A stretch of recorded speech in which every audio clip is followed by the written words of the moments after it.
तर राष्ट्रवादीमधले 4 नेते सुनेत्रा पवार यांना कंट्रोल करू पाहतायत असा गंभीर आरोप आमदार रोहित पवारांनी केलाय। 4 नेत्यांचं वागणं सारा महाराष्ट्र बघतोय, आम्ही खपवून घेणार नाही असा इशाराही रोहित पवारांनी दिलाय।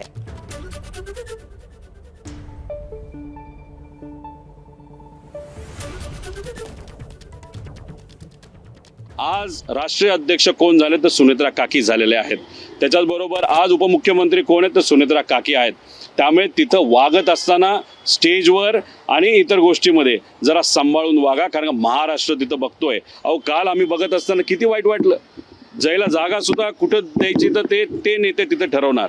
कोणीतरी नेता काकींच्या खांद्यावर हात ठेवतो, कोणीतरी ओढतं, कोणी काय करतं, म्हणजे हे बघून महाराष्ट्राची जनता आम्हाला ह्या गोष्टी वाटत नाही। आता तुम्ही ह्याच्यात आम्ही राजकारण करतोय असं म्हणतोय।